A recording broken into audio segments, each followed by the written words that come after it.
आप देख रहे हैं न्यूज नाउ 24/7। ताज़ा खबरों के लिए हमारे साथ बने रहें। मुख्यमंत्री मोहन यादव ने जल गंगा संवर्धन अभियान को लेकर प्रदेशवासियों और जनप्रतिनिधियों की भूमिका की सराहना करते हुए कहा, यह अभियान न केवल जल संरक्षण का प्रयास है, बल्कि ये जनभागीदारी का एक सशक्त उदाहरण भी है। उन्होंने बताया कि इस अभियान के तहत मध्य प्रदेश के विभिन्न जिलों में खेतों, तालाबों, नदियों, झरनों और अन्य जल संरचनाओं पर एक साथ काम चल रहा है। सभी जनप्रतिनिधि अपने अपने स्तर पर सक्रिय रूप से भाग ले रहे हैं और प्रभारी मंत्री भी लगातार जिलों में जाकर इस मिशन को गति दे रहे हैं। मुख्यमंत्री ने अमृत सरोवरों के निर्माण का भी उल्लेख करते हुए कहा कि ये प्रयास जल संरक्षण की दिशा में मील का पत्थर साबित होंगे। उन्होंने इसे प्रधानमंत्री नरेंद्र मोदी की सर्वोच्च प्राथमिकता वाले कार्यक्रमों में से एक बताया और कहा, इस अभियान ने प्रदेश में जल के प्रति नई जागरूकता पैदा की है।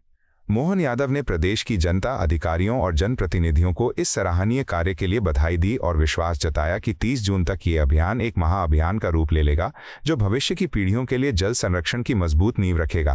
पूरे प्रदेश में जलगंगा संरक्षण अभियान के अंतर्गत खेत, तालाब, नदी, पोखर, झरने, अलग अलग जल रचनाओं पर एक साथ काम चल रहा है। सब अलग अलग जनप्रतिनिधि अपने अपने स्तर से, प्रभारी मंत्री अपने जिलों के अंदर लगातार इस अभियान का हिस्सा बने हुए हैं।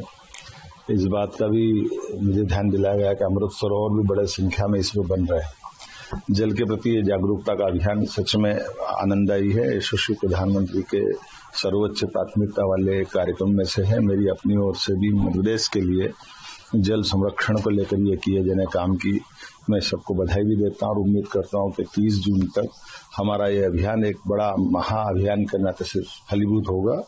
इसी के साथ साथ हम कई और मोर्चों पे काम कर रहे हैं। हमारे द्वारा प्रयास किया जा रहा है कि आने वाले अगली कैबिनेट तक ट्रांसफर पॉलिसी पे भी हम कुछ काम करें।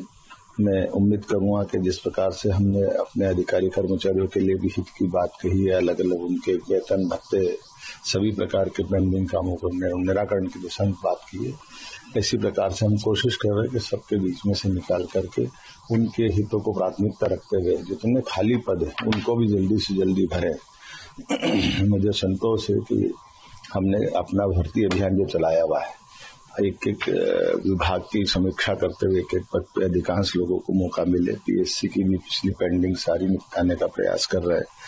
हमारे सारे युवाओं को रोजगार मिले, इसलिए कल ही बीते दिन हमने अपनी खास करके टेलीकॉम इंडस्ट्री को बढ़ावा देते हुए आईटी और सबको जोड़ करके ग्वालियर मैन्युफैक्चरिंग का हब बने, इस दिशा में बड़े पैमाने पर लोगों को रोजगार मिले। इसलिए 27 तारीख की आईटी इनक्लेव के लिए भी तैयारी चल रही है और हमारे अपने राज्य के अंदर जबलपुर, ग्वालियर इन सेक्टर में भी इसका बड़ा महत्व का एक केंद्र स्थापित हो। मेरी अपनी ओर से राज्य की बेहतरी के लिए जो हो सकता है वो जरूर करने का प्रयास कर रहे हैं। एक बार फिर आपके माध्यम से कहना चाहूंगा कि हमारे इस बदलते समय में वक्त के साथ सभी क्षेत्रों को आगे बढ़ाने का समय है। आइए हम सब संकल्प करें, मध्य प्रदेश को देश का नंबर 1 राज्य बनाएं। आपको यह वीडियो पसंद आया हो तो इसे लाइक करें, हमारे चैनल को सब्सक्राइब करें।